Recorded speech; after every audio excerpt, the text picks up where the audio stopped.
This episode of Talking Smit about film is brought to you by the army of UK cinemas, well, just English ones, that are going to be opening their doors to customers tomorrow morning.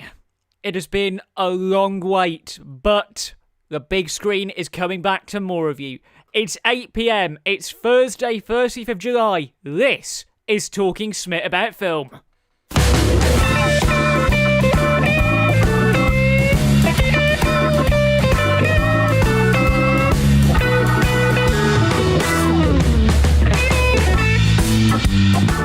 I tell you what, this McDelivery is a real game changer. Good morning, good afternoon, good evening, depending on where you are, and welcome to Talking Smit about film, the flagship podcast from TheJackSmit.com, where we talk about movies. In a week where Taylor Swift dropped an F-bomb into one of her songs, Xbox announced a lot of big games, and we launched a secondary YouTube channel.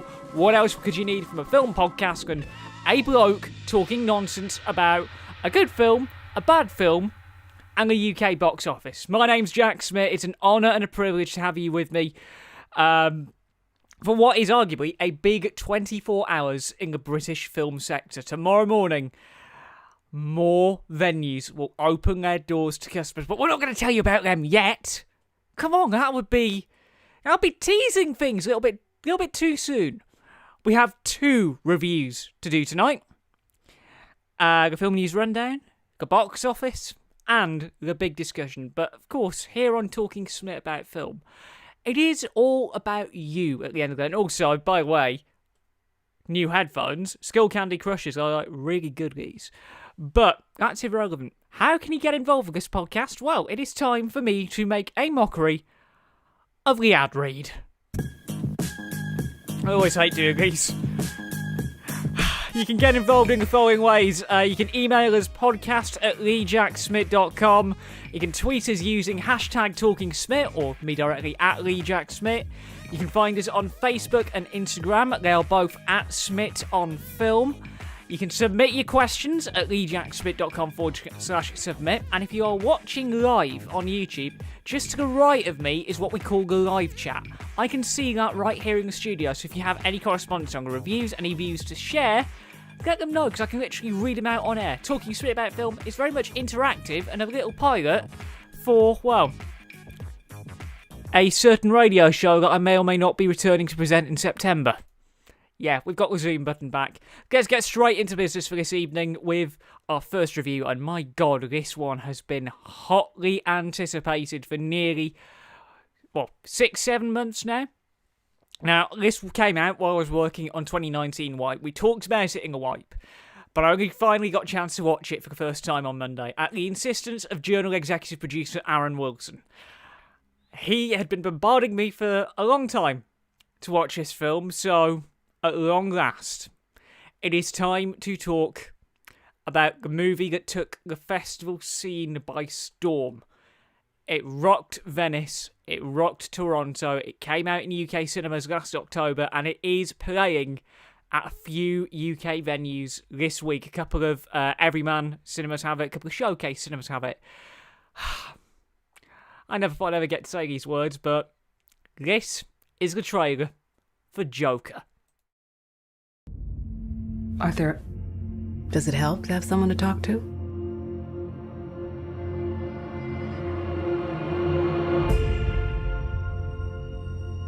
My mother always tells me to smile and put on a happy face. She told me I had a purpose to bring laughter and joy to the world. Hey, stop them!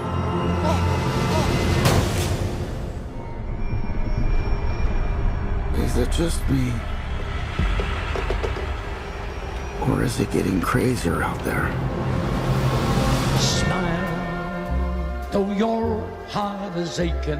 Smile, even though it's breaking. When there are clouds in the sky, you'll get by. What? If you smile to your fear and sorrow, smile, and maybe tomorrow life is still worthwhile. If you What's so funny? just Freak?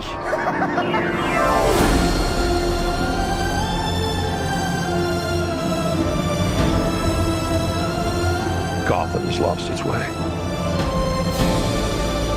What kind of coward would do something that cold-blooded? Someone who hides behind a mask.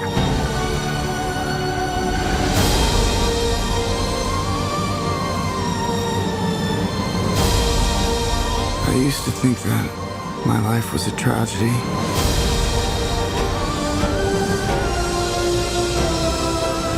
But now I realize it's a comedy.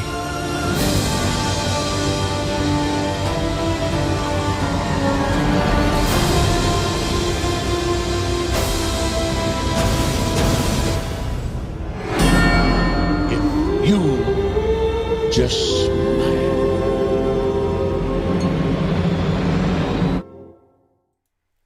That trailer is enough to set off the goosebumps, isn't it? In Gotham City, mentally troubled comedian Arthur Fleck is disregarded and mistreated by society. He then embarks on a downward spiral of revolution and bloody crime. This path brings him face to face with his alter ego, becoming the Clown Prince of crime, DC's most iconic villain, the Joker.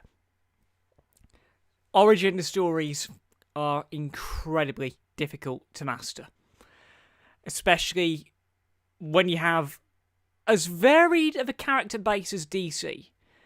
This film is a standalone. It's set in 1981, and it does things with a character that you never thought you'd ever see.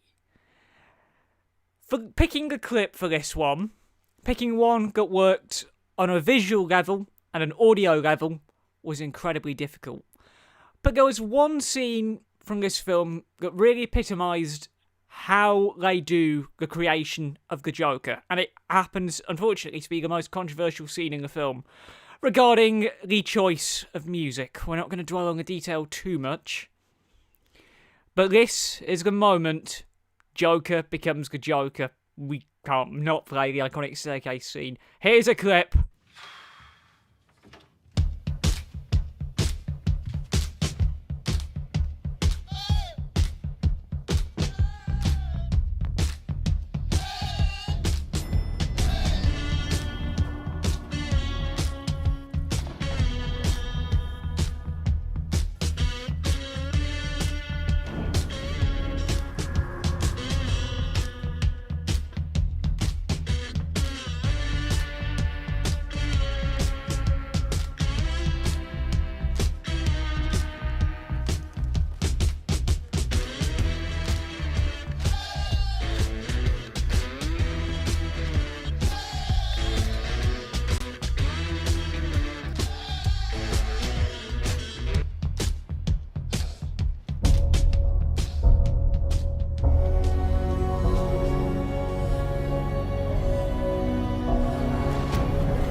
And that's as much as I want to play, because this is a movie that you really want to experience not knowing anything. We've been waiting for the right time to push this review out, and tonight, on the eve of the majority of UK cinemas opening their doors to customers again, feels like the right time to review one of the most surprising films of 2019. This is unlike any superhero movie we've ever had, and when I was watching it on Monday, I could find comparisons to what Christopher Nolan did with the Dark Knight films back in, well, its first one came out in 2005, then 2008. This is this generation's Dark Knight. And it's apt that we're reviewing it now, knowing what we now know regarding Nolan's new film, and the fact that this film is also back in cinemas. because this is a bold, a daring, and dare I say, a damn near deserved refresh of everything we know about the Joker. This is about as game-changing as something like The Crow. Because again, there are moments in this film where I felt like I was watching The Crow. It is that game-changing. What surprised me about this film the most was the fact that it was directed by Todd Phillips, who a lot of you will probably best know for directing comedies like Road Trip and Hangover. Stoner comedies from the early 2000s, and I watched Road Trip a lot in my youth. To see him make such a genre piece like this, with superhero elements, it's incredible to see the talent that he has. This is a 2-hour film set in an alternate 91. It's got no ties to any DC movie that we've ever seen before.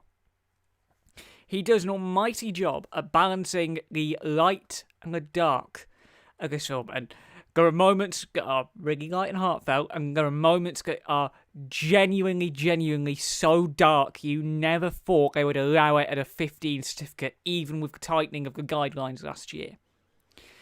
Over the course of this film, you see this one man, Arthur Fleck, abused by society, become one of the most iconic villains in comic book history. And the way this is done is through a brilliant script co-written by Todd Phillips himself and Scott Silver.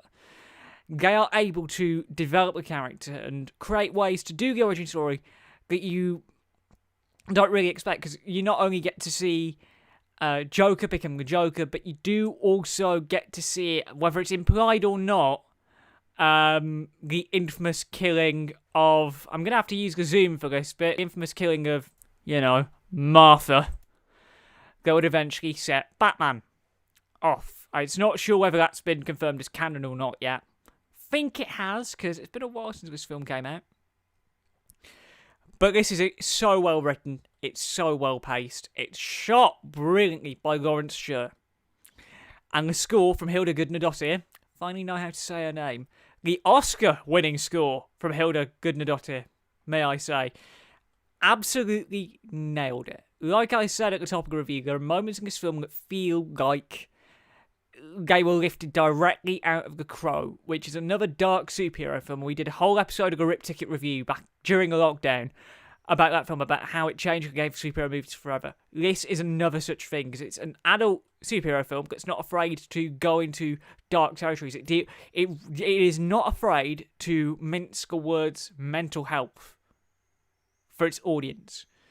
It doesn't do things by half. And that brings me in to the performances. Need I say any more than 2 words? Well, 3. Joaquin goddamn Phoenix. Wow. Just wow. That, my friends, is how you win the Oscar for Best Actor. He delivered the goods, not just as Fleck, but he also nails it as Joker as well. The laugh is perfect. The mannerisms are there. He obviously did his research. There are moments that you just felt that he put his whole mentality into creating a performance that not only felt unsettling, but probably would have felt unsettling on set. And when you have a performance that's that unsettling, that impacts the director, the cast, and all the stars, with accusations that, he was difficult to work with, you have box office gold. You also have Robert De Niro. Yes, actual Robert De Niro. As a late-night talk show host. And even with the subtle influence of films like King of Comedy, Taxi Driver, you could tell that De Niro really wanted to be a part of a movie like this, even with one of his most infamous collaborators, Mr. Scorsese, being quite critical of superhero movies at the time. You got to remember what happened in November when The Irishman came out. Marvel movies are equivalent to a theme park ride. Yeah, Martin, you should have seen Bobby in this. He's really good. Supporting them are Zazie Beetz, Francis Colt Roy, Brett Cullen, Shea Wiggum, and many more. But this cast is quite simply on fire.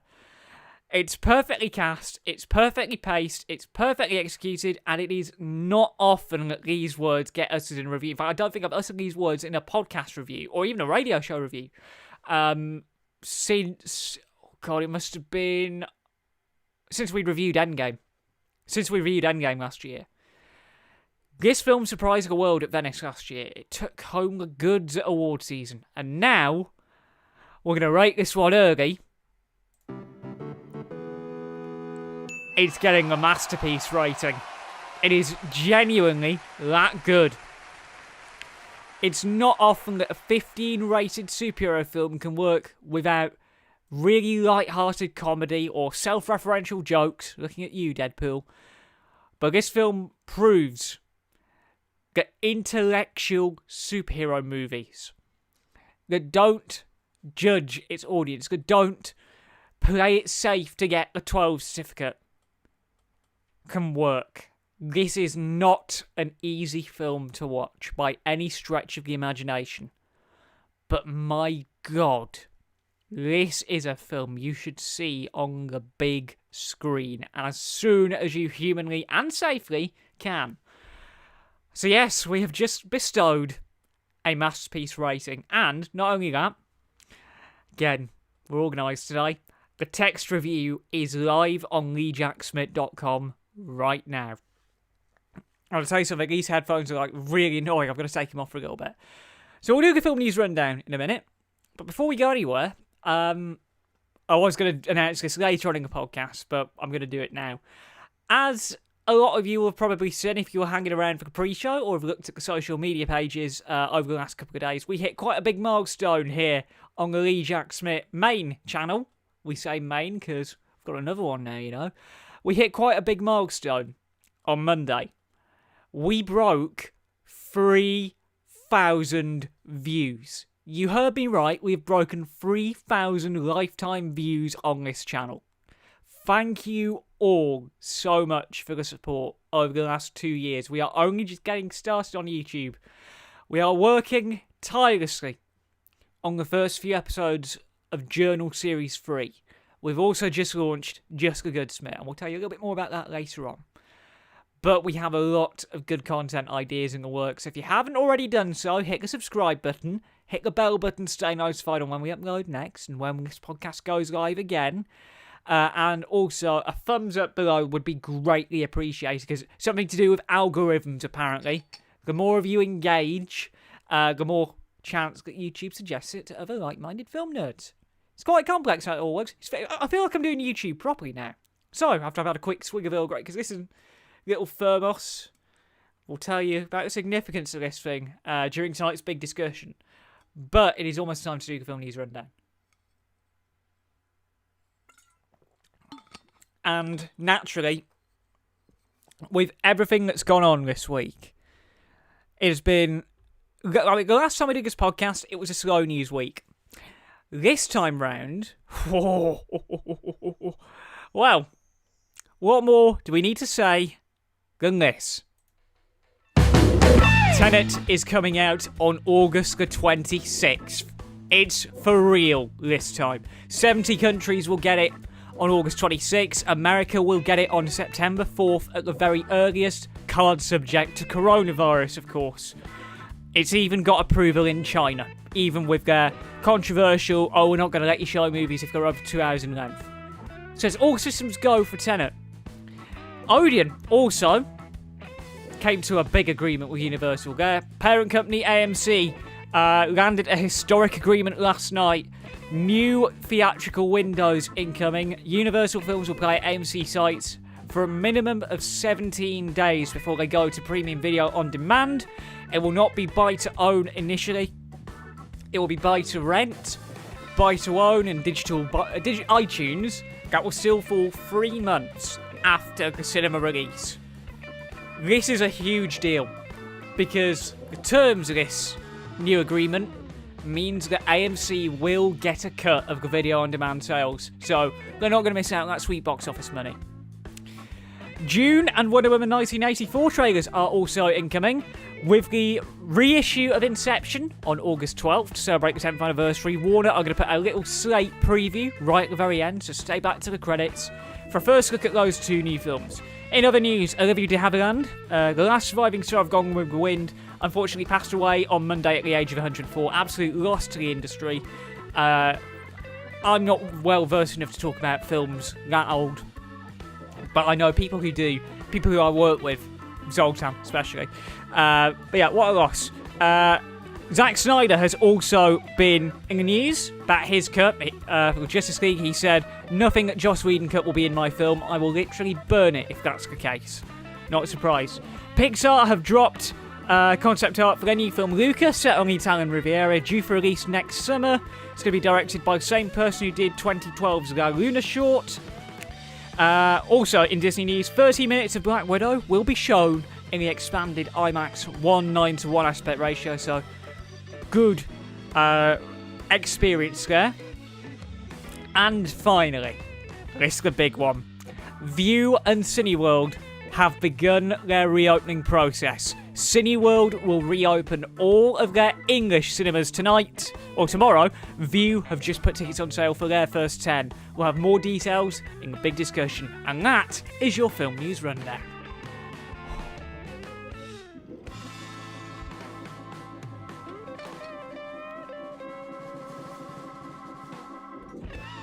I'm surprised, man. I think that in 3 minutes. A lot happened this week. So, it's just gone 20 past 8 on this Thursday, the 30th of July. We are a little over.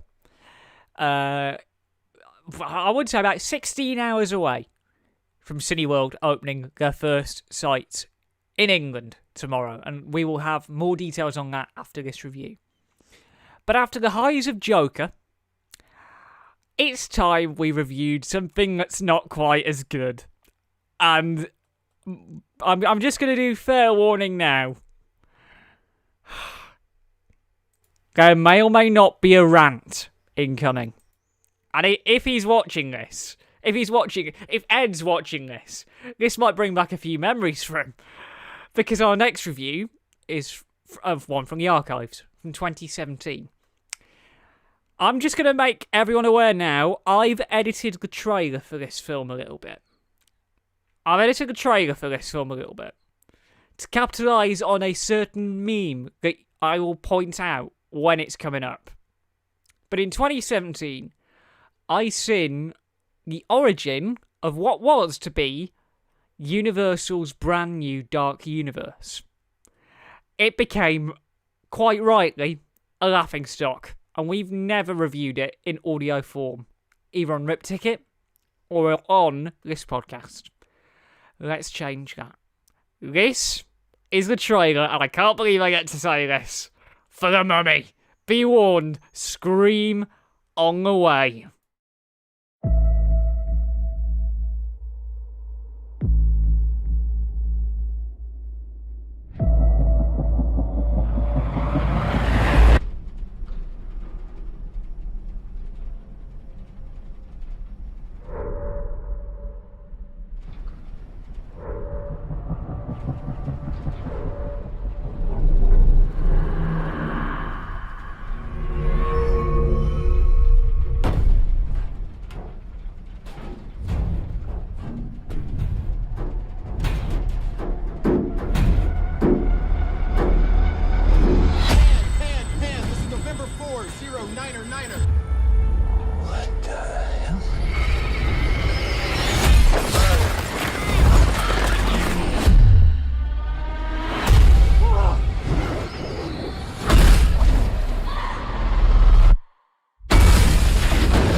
Welcome to a new world of gods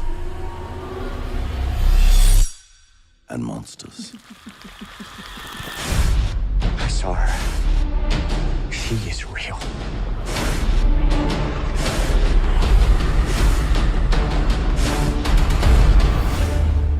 Please meet Princess Amunet. She will claim what she has been denied.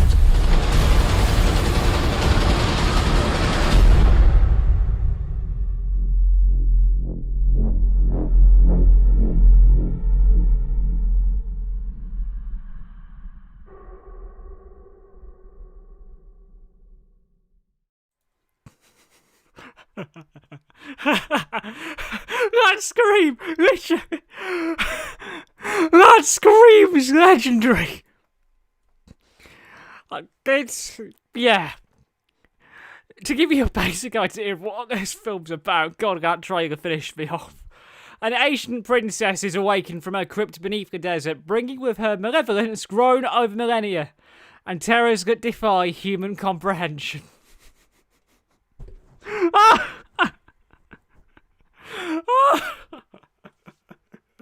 And you know the worst thing is, they changed the screaming the film. They changed the damn thing. I need to get my composure back. Here's a clip. Belle, put the knife down. Belle, no. Belle.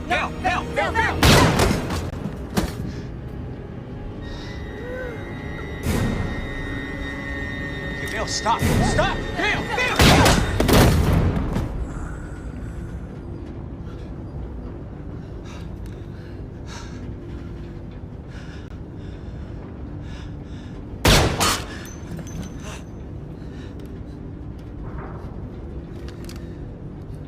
I'm sorry.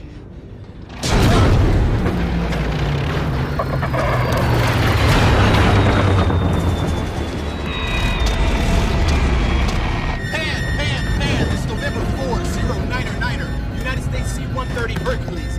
What's happening? Take your seat and strap in. Over England. England? Now I don't know what's happening. Take your seat. We lost thrust in both engines. No radar contact. Dropping to 12,000. 280 on the heading. What the hell is that?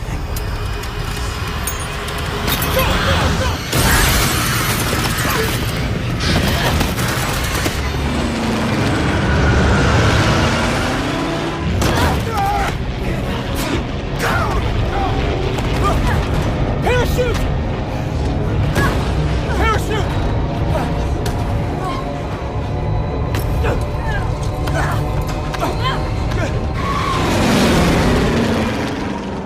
I don't know how to do it. Jenny, you can do this. You can do this.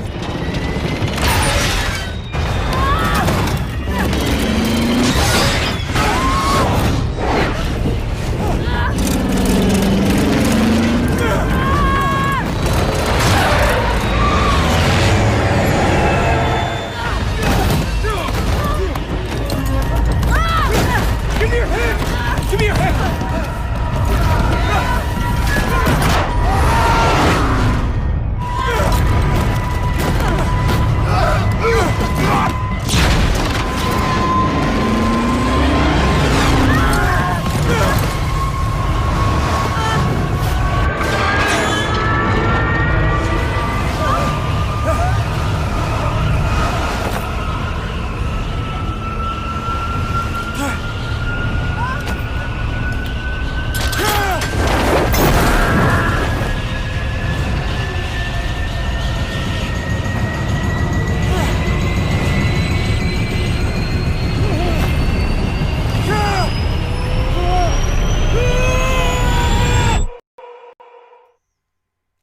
Told you they changed it.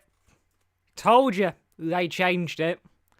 Doesn't even sound anywhere near as good or as funny or ridiculous, let's be real. I had absolutely no intention of watching this film when it came out in cinema. Seriously, it was peak refurb season when this film came out. But when a very good friend of mine invited me to join him, Comp's got a friend of his had bestowed upon him because we know people who work at cinemas, and it's a long story. I couldn't have said no, because it's Ed frickin' Greenberg, and I don't say no to Ed frickin' Greenberg. I was literally playing Borderlands with him about 2 hours ago. Unfortunately, this new reboot of The Mummy, which was set to launch the Dark Universe,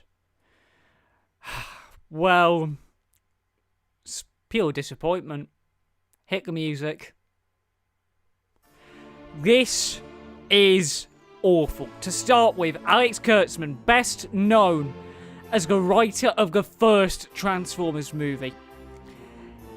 As a director, he left me a little dejected. He's delivered a film that's got a lot of major issues here. To start with, the pacing is all over the shop. Pacing jumping from pointless action to expositionary sequences that are scripted so poorly by David Coep, Dylan Cussman, and Christopher McQuarrie, the writer of the last 2 Mission Impossible films.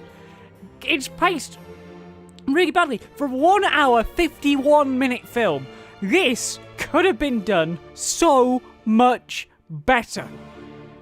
It caters to the most unintelligent of cinema goers. The people who don't care about good cinema. The people who just care about blockbusters. The people who are of the mentality that they just want to go in, watch a film, and be done with it.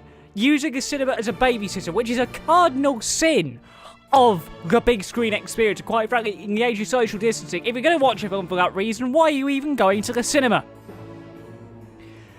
However, aside from the conflicts behind the camera that are quite literally paint by numbers, it's shot well by Ben Saracen, and Brian Tyler has created another good but not memorable score.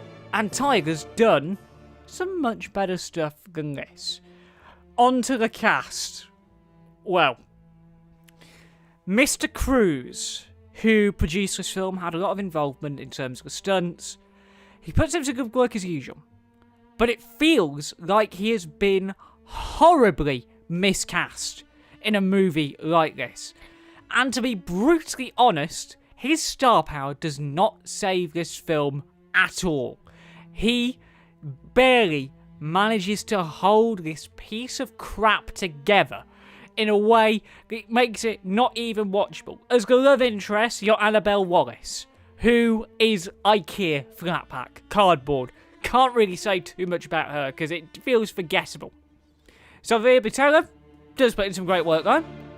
But the really questionable performance of this movie is Russell Crowe, who tomorrow will be in the first major studio film to be released in UK cinemas post-lockdown in Unhinged. He's meant to be a key player in this attempted new universe of films. So why they brought him in and revealed some major character development so soon into the first film of an MCU-esque franchise, it's not happening, I can say this guilt-free. Introducing him as Dr. Jekyll in the first film.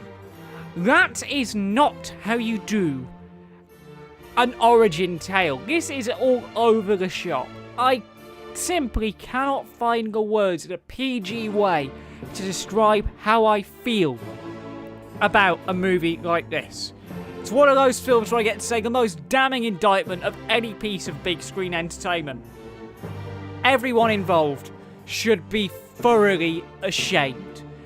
And while Universal had very high hopes for the Dark Universe, hopes which were dashed and eventually became things like this year's adaptation of The Invisible Man, you had no choice. As a wise schoolhead teacher once said, you never get a second chance to make a first impression.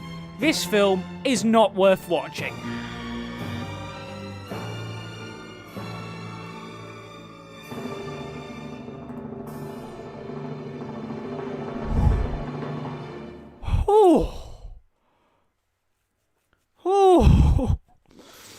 That was the most explosive I've got for a very, very, very long time. I think we're going to clip that up and stick it on the secondary channel, because wow.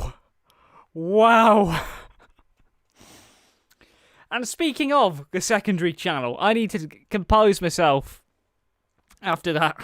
I'm all lightheaded. I'm all lightheaded after that. Speaking of the secondary channel, we mentioned it earlier on Monday, as well as 3,000 views Big's Pass. A lot of you will have probably been aware if you've been watching Rip Ticket Review over the last 8 weeks. We have had a second YouTube channel for a little while. We've had it since January, actually. We've had it since January. But we've had no idea what to do with it. We've had absolutely no idea what to do with it until now. And I teased it a little bit earlier on. I've been playing a lot a lot of games with our esteemed production team, including Borderlands. And it's given me the idea. It's really given me the idea to do something a little bit different. An idea that I've wanted to do for a few years now. Because it's all good talking Smit about film. It's all good talking Smit about film. But there's a lot more than just film. There's a whole media industry that we are yet to explore. So, we are incredibly pleased to announce the launch, oh, that turned out pretty big, the launch of just the Good Smit. This is a brand new channel with a lot of the things that you know and love from here on the main TheJackSmit.com channel. But there is a difference. We are not going to be talking about film as much. We're going to be talking about gaming, TV, general media, topics that interest me. We've got ideas for content. So, for example, we're going to do journal-like content, and we're going to call it the water cooler. Our gaming content is going to be called Downtime. We will have occasional clip or two from the podcast, a few formats that I'm still yet to devise.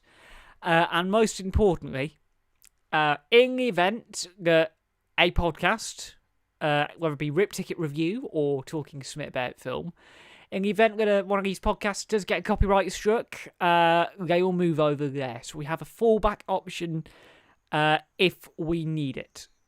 So we're going to launch it in the next couple of weeks. We only just did a rebrand on Monday. But like I say, we're only going to focus on the good stuff on this channel. Once again, just the Good Smit. Will be coming soon to the Jack Smit Ventures Empire. There will be a link in the pinned comment when this goes as a video on demand, and there will probably be a link in the description by the time this podcast is ready to go for all of you lot who aren't as fortunate to be watching it live. So, time to do a very important box office, because this is the last box office where just two chains have dominance. For the last couple of weeks, it has, of course, been... I nearly forgot there. Odeon and Everyman, who have been open, and a couple of independent... Oh, and Showcase as well. Odeon, Everyman, and Showcase have been open for the last couple of weeks. Tomorrow, that changes. Another 90 more are going to be added to the cumulative titles. So, you know how it works here on Talking Smit about film. We don't just focus on the top 10, we do the top 15. And in 15, I'm going to be saying this a lot. Words I never thought I'd say in 2020. Lord of the Rings 2 Towers is back in the UK top 15. It did £8,000 from UK cinemas this week. It's up to 65.6 million. So it's done very well in the 20 or so years since it came out. At 14th place is Harry Potter and the Prisoner of Azkaban. Did another 10 grand this week. It's up to £46 million. Warner have got the 1-2 in that regard. They've also got a third film in this run of the top 15. The Goonies is back in the top 15. Hey, you guys, am I right? That did £11,438. It's up to £122,239 in this reissue that they initially put out in April of last year. Runtime Avengers Endgame came out. So I remember one of the Vue sites that's opening next week opened with that film as well, which is quite apropos. At 12, we reviewed it on our last podcast. Sonic the Hedgehog's continuing to do very well at UK cinemas. It's its 24th week of release. £11,444 was made from the cinemas that were open. It's up to 19.1 million overall now. I'm very happy Sonic's continuing to do as well as it has, because we now know a sequel's happening. A sequel's coming very soon from Paramount, and I cannot wait to see what they do with that. It's if the first film was good, this second one's going to be even better. And then at 11th is a new entry. St. Francis from Vertigo releasing did £11,667 from UK cinemas this week. I've seen it promoted because a cinema near me is back open now, which is fantastic news. So I expect actual proper new films in the next couple of weeks. Very excited to get back in there. I did 11,667. It's not really interested me that much, but if it does well, it does well. So I've got to put my headphones back on now, because this bit is the important bit that I cannot afford to get wrong. It is time to tell you whether we have a new UK box office number one. Well, I shouldn't really say UK because it's still just England. A couple of Scottish sites have reopened, but it is still predominantly English sites at the minute. Do you want to know your top 10? Here we go. At 10th place this week is Blackwater Abyss. For third week in the chart from Altitude, it did £13,598 from English cinemas this week. It's up to £84,220. At 9th, it's week 22 for The Invisible Man. £16,127 made from UK cinemas this week. It's up to 6.7 million for Universal, and that excludes any premium video on demand money that would have come in during the lockdown. So again, doing very well for Universal. At 8 is The Dark Knight Rises. Another £18,413 made for Warner this week. It's up to 56.3 million. It's always good to see a Nolan film doing well at the box office. Am I right? At 7 is a brand new entry. Another Altitude release, Stage Mother. Doesn't look that good in all honesty. It did £19,334 from UK cinemas. Must be getting the old senior screen audiences in, but it's doing well, it's doing well. At 6 is Star Wars The Empire Strikes Back, the reissue that came into cinemas 2 weeks ago. £20,000 for Disney, it's up to 7.3 million overall. And now, let's tell you the top 5. And this is big. At 5 is Lord of the Rings Fellowship of the Ring. Not just any old version, the extended version. It did £24,135 from UK cinemas this week, which is really good going. At 4th is Dirty Dancing. 24 grand made there, up to 325,000 since the reissue from Lionsgate. At 3 is Dream Builders. Second week in the chart, did £25,811, up to 46 grand. And at 2, completing its 16-week theatrical window, is Trolls World Tour, which did £35,000, is up to 177 grand, which means, for the second week in a row, and its 21st week in the UK cinemas, Onward is your UK box office number one. It did £60,000 from UK cinemas. It is up to £5.5 million. But a lot of you will be thinking, those box office returns are quite measly by how they all used to be. And there's a very good reason why. As I mentioned at the top of this box office, not many cinemas are actually open right now. So even though we're not going to play the music that we usually do for this feature, it's time for a bit of a big discussion about the current state of the reopening. Because a lot of you have been asking me, especially with regards to one particular chain, about how it's all going to work with the reopening. And the irony is, and this again, another plug for just Good Smit, I was playing Forza Horizon 4 racing game, which is predominantly set in Edinburgh. And one of the things that caught my eye the most was this thing. I recognise that building. The real version. That is the Omni Centre in Edinburgh. A Vue cinema is located in that building, but it's not the one they're going to reopen next week. So how it's all going to work, we'll talk about Cineworld first. Cineworld have been toing and froing about their reopening plans for a few weeks when the whole Smit storm regarding Tenet kicked off. It was originally meant to be July 10th, then it got pushed back to tomorrow. It was all all very uncertain, because they also own Regal in America, and of course people got confused. Regal not opening until August 21st.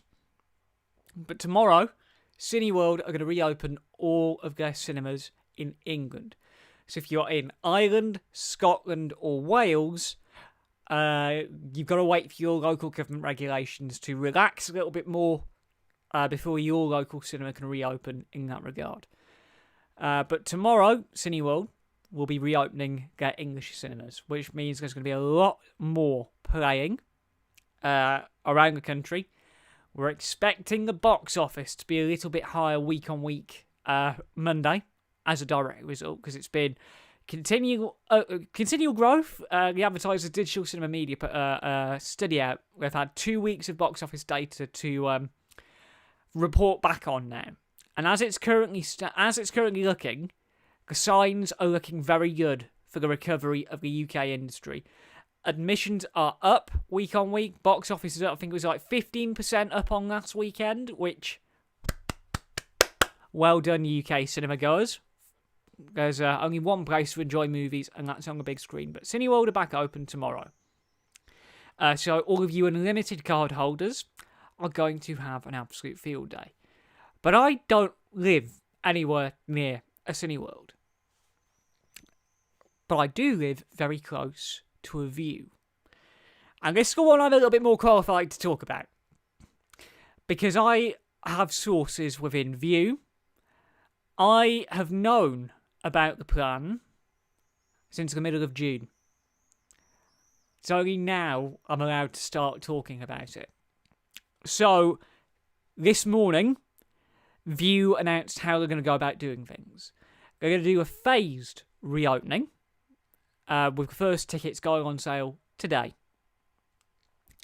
The first 10 Vue cinemas that will open in this first batch of reopenings are as follows: Vue Bromley, Cheshire Oaks, Cramlington, Doncaster, Edinburgh Ocean Terminal, Farnborough, Islington, Manchester Salford Lowry. I call it Salford Lowry because apparently they don't like it being called Manchester.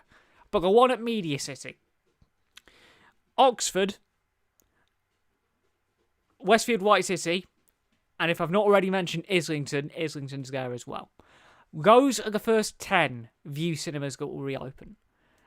The common themes that I've seen between both Cineworld and Vue with their reopening plans are pretty much the same. So they are going to heavily encourage you to book your tickets online. The system will automatically take 2 seats off sale either side of where you want to sit to enable the social distancing. They will be allowing on-the-day bookings. However, if you want to speed things up, because if you're booking on a day, they will take your details for test and trace. You will want to book online so you can use the good old e-ticket, so you can literally scan right through, go into the screen. Concessions will be a lot more limited as well. Looking at how Odeon have done things at their first start. By the way, Odeon will be opening more sites in the next couple of weeks as well. The anticipation is that every major chain cinema in the UK will be open by August the 26th, ready for tenant. Which may or may not be the reopening day for V Preston, if they can pull it off. But you will have to book in advance. Concessions will be a lot more limited. There'll be no pick and mix. There'll be no scooped ice cream. They'll be rearranging the foyer to allow 2 metre social distancing to be undertaken at key points. It's not been confirmed whether it's going to be mandatory or not yet, but mask use, face coverings, is advised until you are in your seat. For Cineworld, Vue have said absolutely nothing in that regard. Hand sanitisers will be available around everywhere in the venue. Film times are going to be staggered throughout the day to enable a good amount of guests coming in to a good amount of guests coming out, for a one-way system.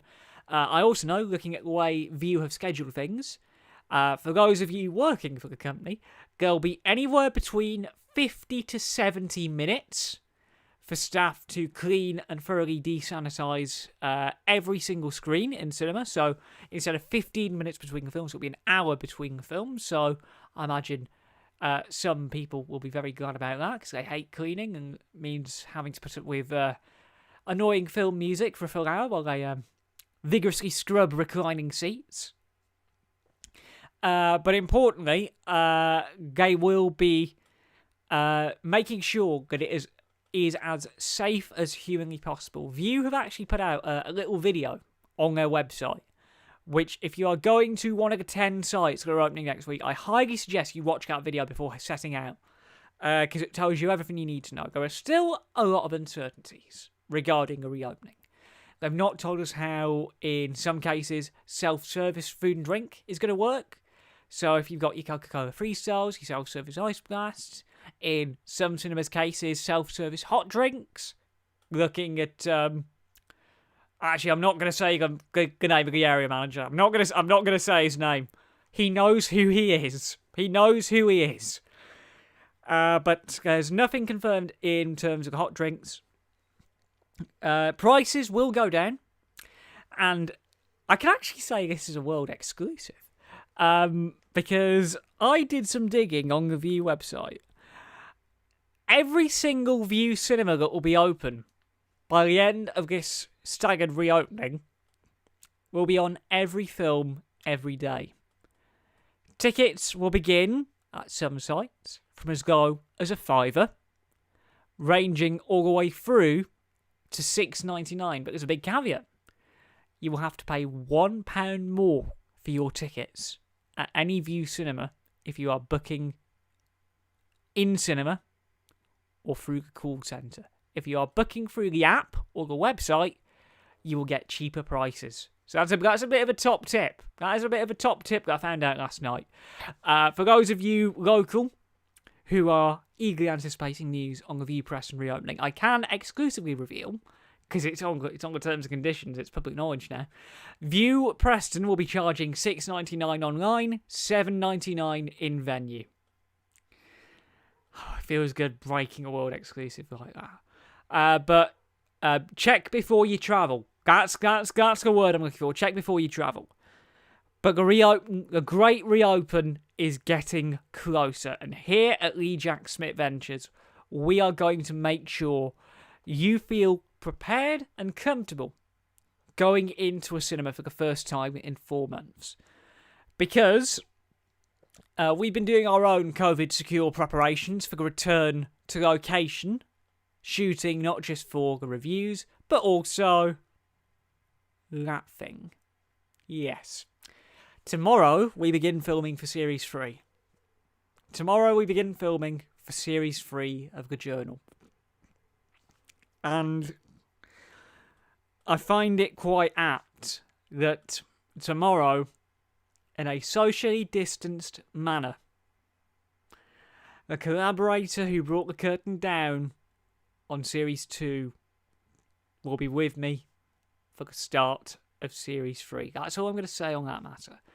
But we are preparing to do the resumption of in-cinema reviews. We have our own guidelines here for TheJackSmit Ventures as a company, which is where this thing comes in. At 2 o'clock this afternoon, I made a cup of Earl Grey. And this thing has meant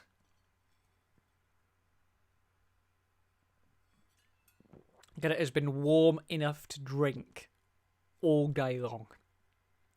It may break the guest admissions policy, but if we can avoid self-service, like in style, we've got to do it. So, Vue lot, where's the zoom? Actually, I need to put the lid down. Where's the zoom?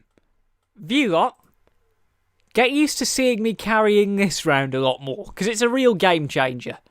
Save you having to pay £2.20. No, if I was £2.20 before the lockdown, I'm not sure how much it's going to cost when we're back open. But yeah, this is a real game changer, this. So I'll be carrying this around a lot more, and you'll be with me in Preston tomorrow. That is nearly it for this week's Talking Smit about film. How we've been able to go nearly an hour with just 2 reviews and incoherent rambling about the reopen is quite beyond my logic. So, a little bit of a heads up as to what's coming soon over the next few weeks on all of the TheJackSmit Ventures social empire, because we've got a lot going on. We really do have a lot going on. So in the next couple of days on Just the Good Smit, I'll be doing a breakdown of the Xbox Game Showcase that happened last week. what I thought of the new games, what I thought of the new announcements, the Series X in general. I'll be filming that at some point over the weekend. It'll be a one-take, what the hell happened kind of thing. Oh yeah, I forgot to mention, what the hell happened will be coming back on Just the Good Smit for anything other than film. Because it's not really worth it to do what the hell happened on the main channel anymore, because we do a live podcast every week, which will soon become, hopefully, a live radio show. We're in talks with Pugs about that. But on Just the Good Smit, over the next couple of weeks, we'll be doing my thoughts on the Xbox conference. I'm working on a piece about Borderlands 2, because I've been playing that a lot lately. I literally came straight from a Borderlands sesh. just before this podcast. So it'll be that. We'll continue to do Talking Smit about film, as and when there are films to review, because it's been quite difficult to get all into the schedule this week. We'd be on a Friday, but because I'm out on location tomorrow, we're doing it tonight instead. So we'll be back live every week here on the main channel. There'll be content on Just the Good Smit. Stay tuned to the Twitter and Facebook pages, which you can see in the live chat, because it's prepared and the bot has posted it a few times. But there is a lot of content incoming. So that really is just about it for Talking Smit about film this week. We will be back, hopefully, next Friday night with more film-related banter and goodness. But until then, my name's been Jack Smit. You've heard me talk nonsense about film for 56 minutes. And until next week, we'll see you at the movies. Stay safe, stay alert, and we will see you back in the cinemas. And I'm going to keep talking over the end board, because I can do that now. We will see you next week. And most importantly, we will see you at the movies.